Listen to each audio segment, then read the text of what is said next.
নমস্কার আমার প্রিয় বন্ধুরা, সুন্দর একটি মিষ্টি সকালের অনেক অনেক শুভেচ্ছা ও ভালোবাসা জানিয়ে আজ নতুন আরও একটি ব্লগ শুরু করছি। আশা রাখছি আজকের ব্লগটা তোমাদের অনেকটা ভালো লাগবে। ত্রিপুরার ছোট্ট একটি গ্রাম থেকে আমি রিমা, আমার এই ছোট্ট পরিবারে তোমাদের সকলকে জানাই অনেক অনেক ভালোবাসা। তোমরা সবাই কেমন আছো বন্ধুরা? আশা করছি যে যেখানে আছো ভালো আছো, সুস্থ আছো। সকাল থেকেই মা বলছিল কচুরলতিগুলি বেছে দিতে, আর আমাদের বাড়িতে কচুরলতি শাক এগুলি কিন্তু আমিই বাছা বা কাটা করি। তো বেশ কিছু লতি এখন রয়ে গেছে, সবগুলি তো আর কাটা হবে না, আর সবগুলি কেই বা খাবে, এত তরকারি আমাদের ঘরে লাগে না। তো বাকিগুলি বন্ধুরা এখন ফ্রিজে রেখে দিলাম। আর ভাই গতকালকে এনেছিল শসা, তো এতগুলি শসাও তো আর বাইরে রেখে লাভ নেই, কারণ শুকিয়ে যাবে, তাই শসাগুলিকেও ফ্রিজে রেখে দিচ্ছি।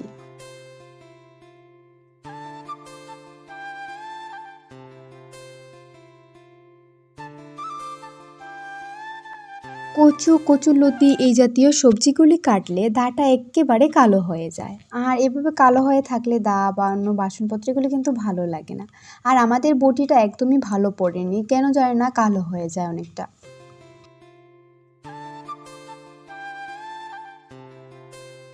মাকে লতিগুলি বেছে দিয়ে চলে আসলাম ভাইয়ের রুমটাতে। এখন ভাইয়ের রুমটা গুছিয়ে নেব।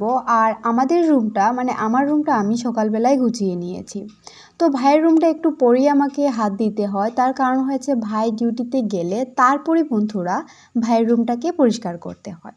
তো ভাই ডিউটিতে চলে গেছে অনেকক্ষণ, তারই মাঝে মোবাইলটা একটু ঘাটাঘাটি করলাম, তারপর মাকে লতিগুলি বেছে দিয়ে এইমাত্র আসলাম ভাইয়ের রুমটাতে। তো এখন জানলাগুলি খুলে দিয়ে আগে বিছানাটা গুছিয়ে নেব। আর আমি ঘরদুয়ার গুছানোর প্রথম ধাপটাই কিন্তু বিছানাটা গুছাই, কারণ বন্ধুরা বিছানাটা গুছানো হলে যেমন একটা মানে দেখতেও সুন্দর লাগে, তেমনি যেমন লাগে অনেকটা কাজ এগিয়ে গেছে।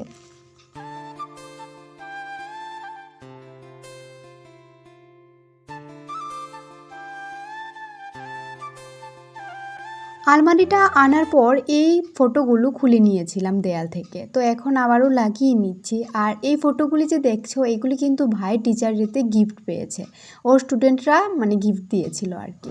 তো এগুলো এই পাশে ছিল, তো আলমারিটা আনার পর খুলে নিয়েছিলাম আর এখন আবার লাগিয়ে নিচ্ছি।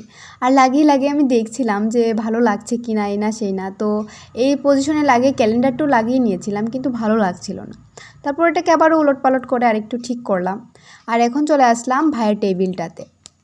আগে তো বেশ কিছু জিনিস ছিল টেবিলে, এখন অনেকটাই কমে গেছে, এখন শুধু ল্যাপটপটা আছে, কিবোর্ড মাউস আর এদিকে কিছু কলম টলম এগুলি আছে। তো এখন ভালো করে মুছে নিচ্ছি, এটাও 2-3 দিন পর পরই মুছতে হয়, জানালার পাশে যেহেতু, তাই অনেকটা ধুলা জমা হয়।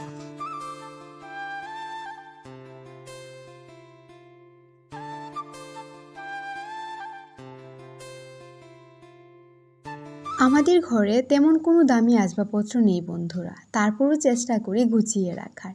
ঘরটায় কিছু না থাকলেও যদি ঘরটা নোংরা না থাকে আর গোছানো থাকে বেশ টিপটপ করে, তাহলে দেখবে কোনো ফার্নিচার ছাড়াই কিন্তু ঘরটাকে সুন্দর মনে হয়। আমার তো তাই মনে হয়, কিন্তু সেই গুছানোর জন্য ইচ্ছে শক্তিটার অনেক প্রয়োজন। তো বন্ধুরা আমিও চেষ্টা করি, রোজই আমি পরিষ্কার করি, জানি না কেন ধুলা জিনিসটা আমার একদমই ভালো লাগে না, আমি সহ্যই করতে পারি না।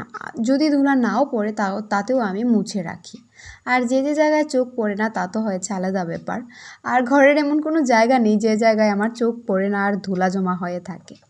তো ওই যে বললাম বন্ধুরা, এই কাজগুলি কিন্তু কেউ শিখে আসে না, মায়ের পেট থেকে কেউই শিখে আসে না। এই কাজগুলির জন্য দরকার প্রচুর পরিমাণে ইচ্ছে শক্তি।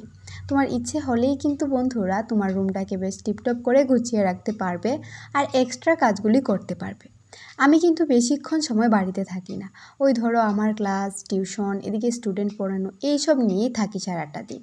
তারপরেও কিন্তু বন্ধুরা প্রবল ইচ্ছে শক্তির দরুনে এই কাজগুলি আমি করতে পারি, একটা টাইমের মধ্যে এই কাজগুলি করে নেওয়ার চেষ্টা করি।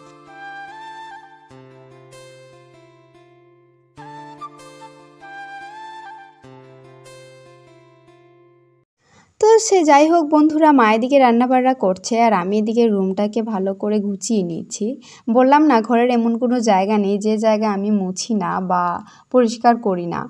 তো ঘর প্রায় মোছামুছি হয়ে গেছে, এখন ভাইয়ের যে কটা কাপড় চোপড় ছিল যেগুলো ভাইয়ের নিত্য প্রয়োজনীয় সেগুলো হাতের কাছে রেখে দিলাম। আর তারপর আবারও চোখ গেল মাকড়সার উপরে, মানে কি বলবো, আমার চোখগুলি যে কেন এত নড়াচড়া করে আমি বুঝতে পারি না। তো এখন মাকড়সা আর জালগুলি ভেঙে দিচ্ছি হালকা হাতে, কারণ যদি বেশি করে ঝাড়াঝাড়ি করি তাহলে বিছানার মধ্যে পড়বে। আবার ভাইয়ের বিছানায় যদি কোনো কিছু পড়ে তাহলে তো একদম সর্বনাশ হয়ে যাবে। ভাইয়ের শরীরে প্রচুর পরিমাণে অ্যালার্জির মতো বের হয়ে যায়, চিৎকার চেঁচামেচি শুরু হয়ে যাবে বাড়িতে। তার কোনো দরকার নেই, হালকা হাতেই আমি ভেঙে দিচ্ছি।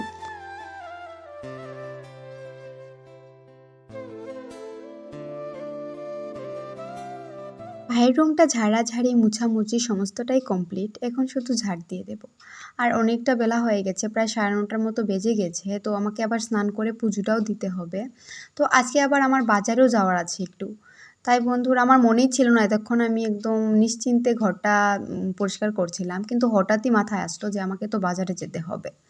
তো বারান্দাটা মুছে নিচ্ছি এখন। বারান্দাটা কিন্তু রোজই মুছি বন্ধুরা, কারণ যেহেতু স্টুডেন্ট পড়ে আর তার উপর ভাইও বাইক নিয়ে উঠে। তো এদিকে দেখো আমি রেডি শেডি হয়ে চলে যাচ্ছি বাজারে, একটু যাব ব্যাংকে বন্ধুরা, কারণ ব্যাংকে আমার একটু দরকার আছে।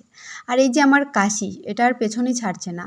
তো বাজারে গিয়ে ব্যাংকের কাজটা সেরে এখন দু বান্ধবীতে মিলে একটু আইসক্রিম খাবো। এই দেখো প্রিয়াঙ্কা, তো প্রিয়াঙ্কার আমি গিয়েছিলাম, ওরও ব্যাংকে দরকার ছিল, আমারও দরকার ছিল, তো দুজন মিলেই গিয়েছিলাম। তো এখন বাড়িতে এসে আবারও চলে যাচ্ছি আমি টিউশনে। তো আজকে যেহেতু বাজারে গেলাম, সকালবেলা টিউশনটা সারতে পারিনি, তাই বন্ধুরা এখনই দুপুরবেলা, দুপুর না 3টার মতো বাজে।